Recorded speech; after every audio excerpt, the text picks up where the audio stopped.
All right, man, peace. You know, brothers, about 2 years ago or so, I did a video called Can You Be Replaced? And I believe it was starring Miss Gloria Govan, Mr. Matt Barnes, and also Mr. Derek Fisher. And basically the premise of the video was me attempting to convey to you brothers out there that you always have to grasp that you can be replaced. The only venue that you cannot be replaced is within the realm of the Most High and His Word. That's it. And where you are in the book of life. In the flesh, you can be replaced. And most likely, especially if you're under 40 years old or under 45 years old and your female is under 45 years old or under 40 years old, you probably will be replaced.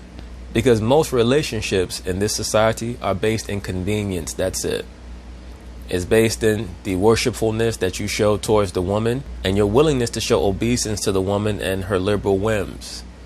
That's why the vast majority of these relationships fail, because for the most part, the woman is dominated by her own thoughts, whether they be of boredom or of envy. I always tell you cats this, the woman is galvanized by boredom and envy. Those are her main two states of being.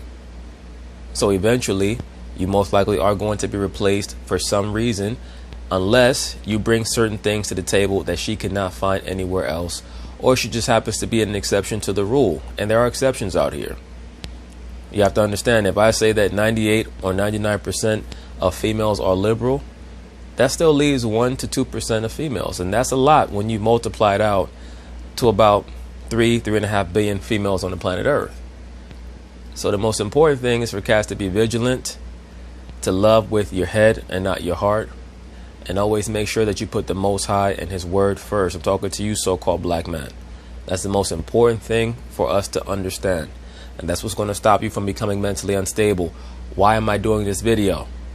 Because this is going to be another entry into the series, Can You Be Replaced? As already stated, the first entry or the first edition was featuring Mr. Matt Barnes, Miss Gloria Govan, and Mr. Derek Fisher and their quote-unquote love triangle. Matt Barnes, for some reason, did not understand that he could be replaced. And to add insult to injury, he was replaced by a former quote-unquote teammate. Always understand this. When you decide to intermingle your personal relationship that you have with your woman with the people that you work with, whether it be in the quote-unquote workplace or even your family members or your so-called friends, there is a mutual evaluation going on. Even if you bring your woman to your mother or your father, they're looking her up and down and saying, let me see if this person is fit for my son or for my daughter. When you introduce your significant other to your friends, they're checking her out to see how good she looks. And believe me, she's doing the same thing to your friends. If you bring her to the office, your colleagues, your co-workers are checking her out, and she's checking out your colleagues. If you happen to meet her in the workplace, which is becoming more and more the place to meet your next girlfriend or possibly your next wife, who the hell knows, there's a relatively high probability and an even higher possibility that she's been had by others in the workplace already, and that you will not be her last. So always keep that in mind. The woman is like a frog or a toad. They jump from lily pad to lily pad. And while they're on your lily pad, before they jump to the next lily pad, they always know where they want to go. They always know which lily pad they want to jump to before they leave you. If the female starts to bitch and complain and say little silly things in September, these were things that were ruminating within her head back in March or February. Okay? Especially when they're in their youth. The woman is very unsettled in her youth. From the age of 15 to 45, she believes that she gains great power through destruction. The ability to quote unquote break up. It gives her great pride to have that power. And it's normally not until they get older that they start to grasp the fact that the world is not just about them. That's what makes them more suitable partners as they get older. Plus, their viability to gain a new partner starts to seriously depreciate because they begin to lose their looks. The woman is the vast majority of what makes up the woman is based in carnality, meaning the flesh. She's all about the looks and the exterior when it comes to herself. Of course, they have a spiritual nature as well. But the vast majority of the decisions that the woman is going to make are always going to be based on how she looks. Because she holds her exterior to to a very high degree of importance. So anyway, they're going to talk about this story. Of course, I'm going to chime in. It's going to be featuring Mr. Derek Jeter, who many of you cats out there who follow baseball know was a superstar back in the 90s and the 2000s. And the quote-unquote relationship that he supposedly had with Mariah Carey that finally she's going to confirm. The reason why I wanted to do this story is because at the time that Mariah Carey started her dalliance with Mr. Derek Jeter, she was already married to Tommy Mottola. So basically, she's going to confirm two themes that I have on my platforms. Number one, can a man and a woman be friends? The answer is no, because eventually it's going to lead to some type of romantic relationship, pretty much if the woman wants it, because 99 times out of 100, 999 times out of 1,000 actually, if a man is trying to be friends with a woman, it's so that he can create inroads to tapping that ass. I mean, that's just what it is. And the woman, 999 times out of 1,000, if she allows herself to make friends with a man, it's because she wants him to be an option down the line. They'll say to their man, oh no, he's just a friend, he's just a colleague, he's just a co-worker, he's just someone who's an acquaintance. But in reality, what he is an option. And that's what Mariah Carey allowed Derek Jeter to become in the mid-90s. But anyway, let's let them talk about it. Of course, I'm going to chime in. I'm smiling because Mariah Carey is about to drop a big tell-all book, and she... Also, please keep in mind that Mariah Carey is 50 years old right now, 50 or 51, however old she is.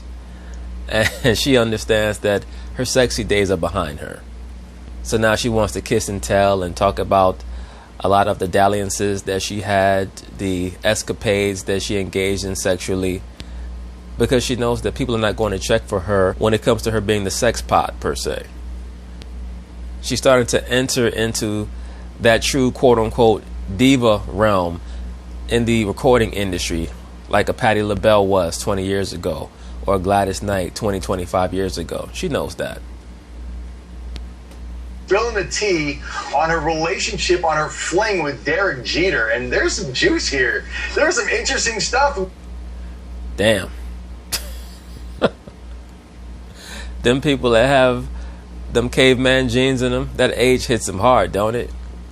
This dude used to be a heartthrob back in the 90s. Now he looked like the Red Skull from Captain America.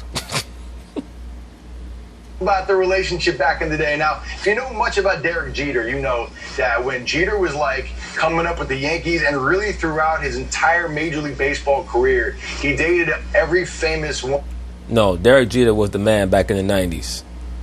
From the mid-90s up until about 2010, this dude had every fine bitch you could think of. And because his looks are kind of global, meaning, you know, he kind of looks like a so-called black guy. He kind of looks like a so-called white guy. He kind of looks Hispanic. He kind of looks Arabic. He could bag a lot of different broads because they felt very comfortable on his arm because of his looks. It wasn't too polarizing if you saw him with a Caucasian female. And he was known me.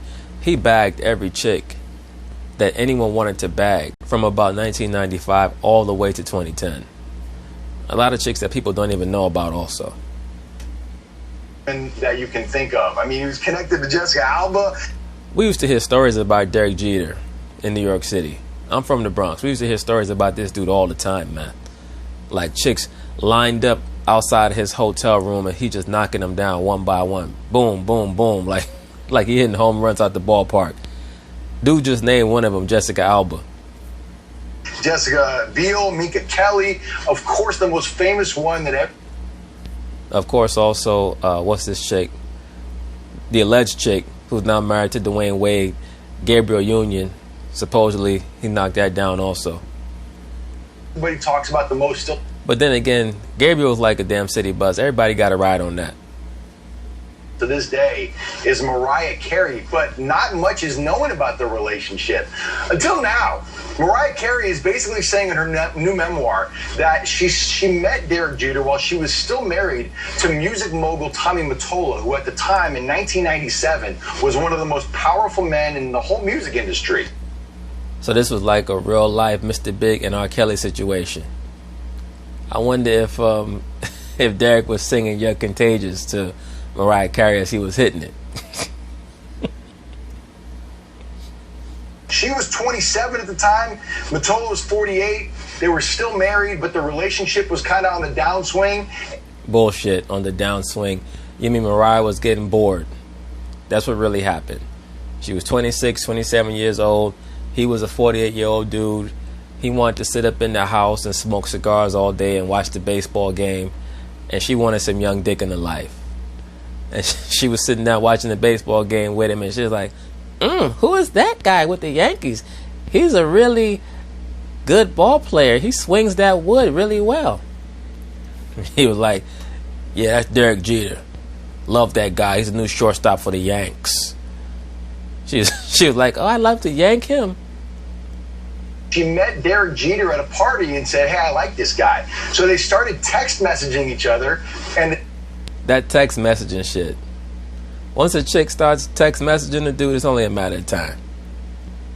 Text flirting, one text led to another, and all of a sudden, Derek Jeter sending her emojis of baseball bats. Baseball bats erecting shit.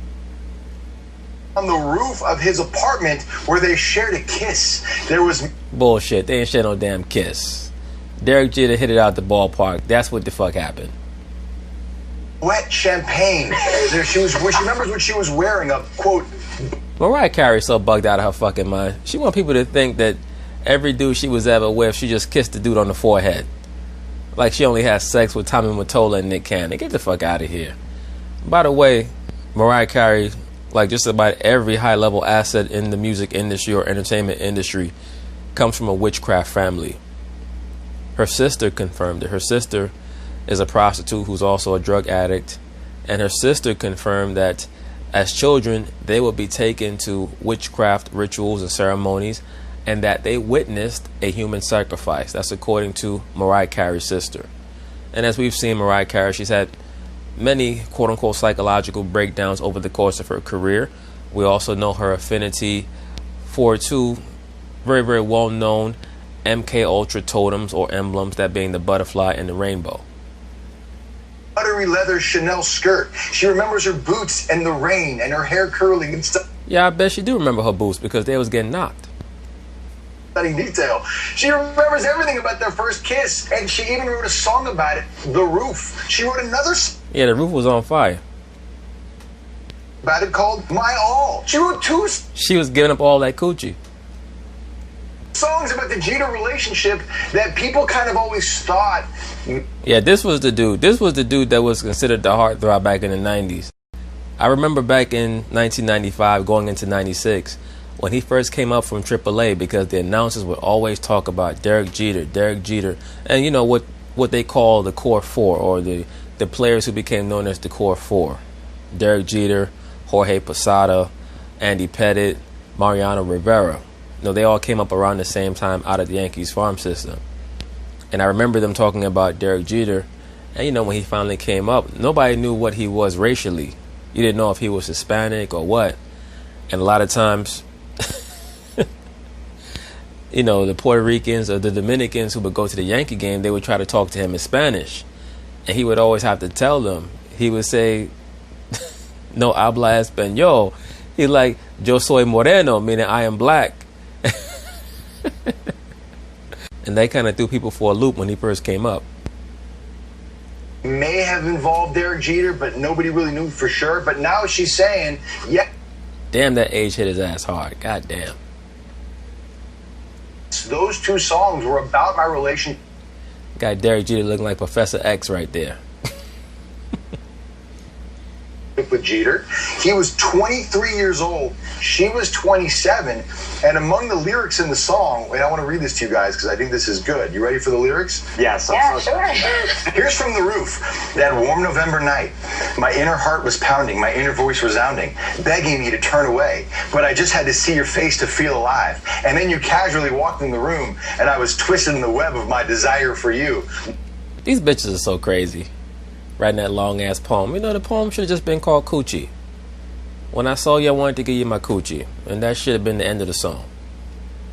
Apprehension blew away. I only wanted you to taste my sadness, and you... Bullshit. Sadness is code word for coochie. She wanted that man to taste something. It was not no damn sadness. It was coochie. me in the dark. It goes on and on and on from there. Yeah, I bet it did. I bet it went on and on and on that night, too. It sounds like she was super into Derek Jeter. Of course, it didn't work out. No, he was super into her. He was all up inside of her. But wow, who knew about that? Yeah. Babcock knew. Babcock. It's crazy. Well, it's because I am so happy to finally know all this because I'm a... Who the fuck didn't know this? Who didn't know that Derek Jeter hit Mariah Carey back in the mid-90s? This ain't no damn groundbreaking information. I mean, her confirmation is new, but I mean, come on. Fan, I love Derek Jeter. For years, you have heard, for over 20 years, you've heard people talk about this relationship and what might have happened, what didn't happen, and I never knew what was actually the truth. People speculated forever, especially about the roof and that being about Derek, but now to hear Mariah actually admit that this was all about Derek Jeter, who, like Evan said, was only 23 at the time. He just came into the league in 1995. He was such a young player at the time. And that's brave, and I want to say that's brave because I've known a lot of young players that are superstars that just came into the league, and typically, no shade, but typically that's not who you want to just settle down with right away. Now, if that's your... Oh, hell no, of course not. Derek Jeter was not trying to settle down with that broad. He was trying to bust nuts from here to Albuquerque. High school sweetheart, and you guys have been through the trenches. That's a whole nother story. But a guy that is propelling to superstardom the way that Derek Jeter was, I don't know how it ended, but I'm glad that it was a beautiful... No, I think that we could pretty much imagine how it ended. Okay? With all type of bodily fluids flying every which way. Well, as she's describing it, and this is this an erotica? I don't know. I'm just being real, like. Well, check. Why, you getting turned on? I thought you only like chicks. Check this out, right? Because when she met him, like I mentioned earlier, she was still technically married to Tommy Mottola. That don't mean shit. Once again, the woman is like a frog. When she leaps from her lily pad, it's because she already knows what lily pad she's trying to jump onto. Derek Jeter was just the most convenient excuse to leave Tommy Mottola. When the woman gets bored with her current man, whatever's closest and the most entertaining will do. In the song My All, she addresses the fact that she was starting to get something going with Derek Jeter while she was with Mottola. She says, of course. That nonsense about men and women being friends. Come on now. Just stop it.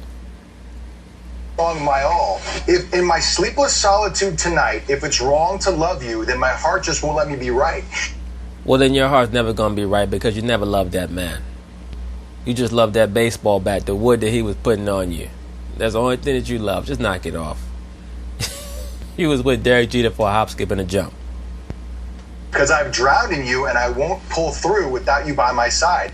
I'd give my all to have just one more night with you. I'd risk my life to feel your body next to mine. You know what's amazing, brothers? Bros will go to the damn convenience store or wherever, the greeting card store, and write all them long-ass silly lyrics out. And then be totally different the next month. Like, what? Oh, shit. She writing, I would sacrifice my life for you. Dedicate my soul to you. And then 2 months later, Derek, it was so beautiful. Derek like, bitch, why you still calling me? I told you it's over a month ago. Oh, wow. To me, those lyrics, she knows the risk of trying to, like, have a relationship with Derek Jeter. Right, that was part of the turn on. The turn on was the risk of getting caught. I've mentioned this in other videos. The woman, for the most part, is a thrill fucker. She likes the thrill of new sex or sex on the side and stuff like that. Because they just get, the woman, once again, is galvanized mostly by envy and boredom. Monotony, repetition, is an anathema for the woman. That's why, once again, they don't start to mature until they're 45. That's when they start to actually show some level of gratefulness for their life situation, for the fact that they actually have a man who gives a fuck about them. One of the lessons that so many females have to learn the hard way, because they think that they could just find another man who's going to care about them. when in fact all they're finding is a man that will keep the other side of their bed warm. That's why I have this series, Can You Be Replaced? Yes, you can be replaced in a physical way. But if you're special, if you're a man who actually knows how to love, it's going to be very difficult to replace you if you're on point as a man. If you're a provider, if you're able to provide not just money, of course, but also mental succor, things of that nature, wisdom. If the woman is dumb enough to leave that behind, all that's going to do is open up more time for you to make yourself a bigger and better person down the road for whoever comes or whoever you want to pursue or what have you. But that's the mentality that you have to have. You know, you can't be devastated by anything that happens in this life. In the flesh, it's just going to be a series of stumbling blocks.